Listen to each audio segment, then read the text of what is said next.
you're good at your job, right? Hopefully your answer is yes, but on its own, that is not quite enough. If you're going to take advantage of all the opportunities that are available to you, you don't only need to be good at what you do, you need to be good at expressing how good you are at what you do.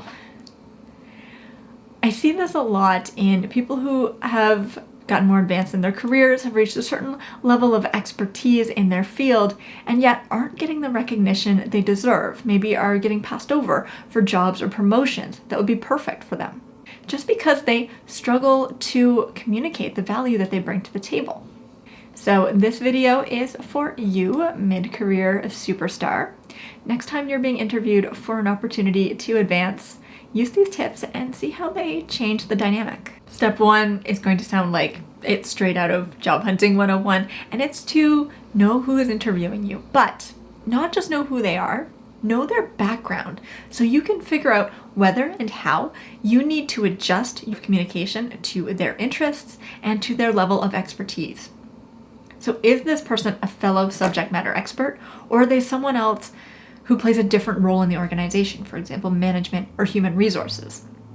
If they're not a subject matter expert, how long have they been working in proximity to your field of expertise, and how comfortable are they going to be with the jargon and the concepts that you use every day?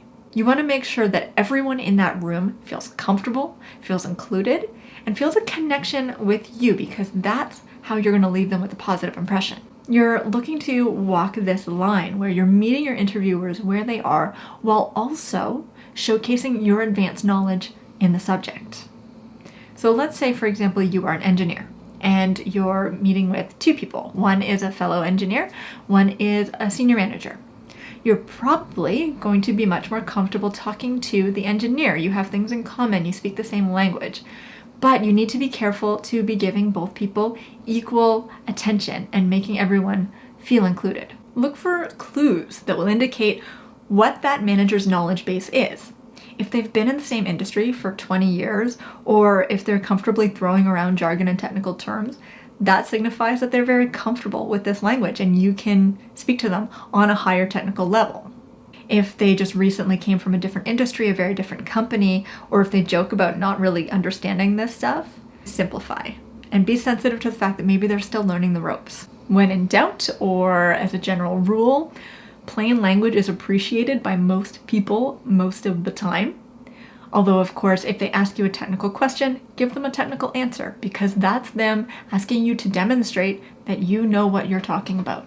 Tip number 2, focus on outcomes. It is an honorable thing to value knowledge for knowledge's own sake.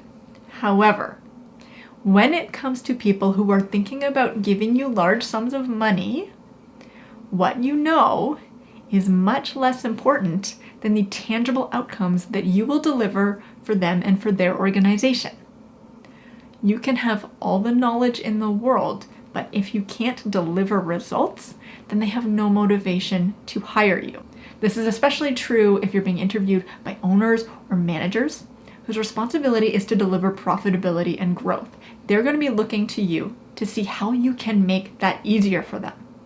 So, how are you going to show it? Tell them about concrete outcomes that you've achieved through your work in the past. Tell them about how you increased the efficiency of a process, how you improved employee retention, how you raised the profitability of your last company's product or service, how you gained positive international attention for the last organization where you worked. And remember, specific is terrific. If you have facts and figures that can back this stuff up, even better. Saying that you made your last company more profitable is good. Saying that you increased profitability by 50% year over year for 3 years is gold, because they can picture what that would mean for them and they want it. They want it bad. Which brings me to the flip side, tip number 3. You need to leave your baggage at the door. By this stage in your professional life, you've been through stuff. You've probably had at least one terrible boss, run a project that failed spectacularly, and picked up the slack for a coworker or 2 or 3 who didn't carry their own weight. Telling the stories of how you've overcome adversity can be an incredible way to demonstrate the value you would bring to this new role. But you have to be so careful about how you tell those stories so you don't come across as a complainer or as someone who doesn't take responsibility for your own actions. This is where framing comes in and makes all the difference between a story that's going to show you in a positive light and one that's going to leave a bad taste in an interviewer's mouth.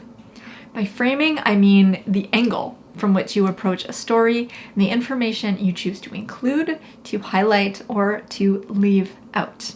The first thing you need to do is let go of any sense of, oh, poor me. When you have been wronged by a coworker, take that to the coffee shop with your best friend. Moan about how you've been wronged, how your job is a toilet and your boss is the chief turd.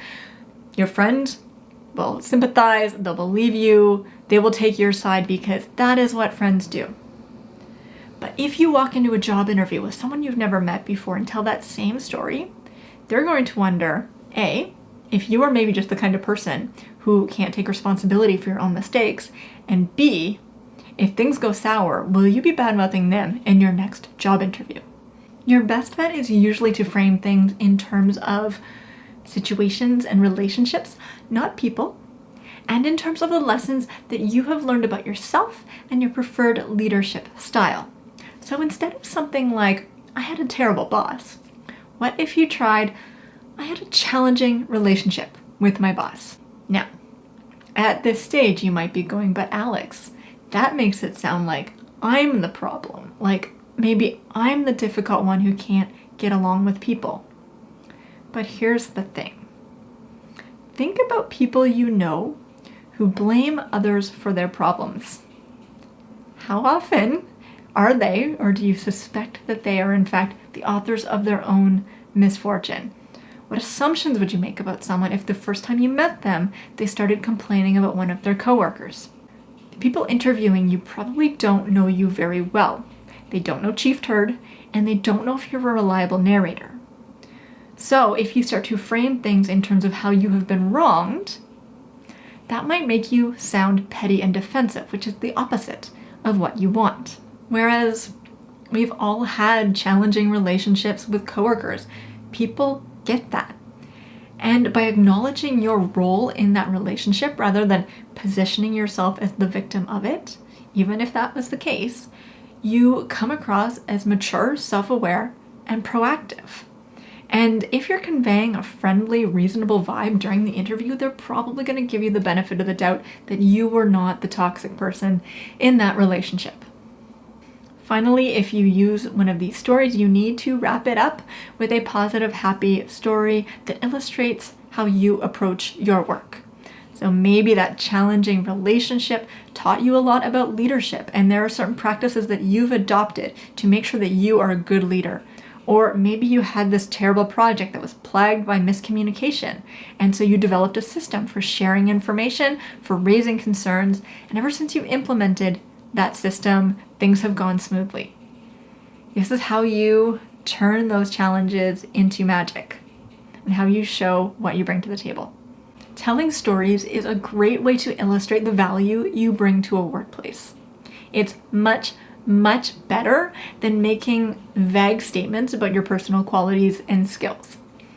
The trick is to frame those stories in a way that is positive and forward-looking and highlights how you deal with difficult situations by taking control of the things that you can. That's how you cast yourself in the most positive light possible.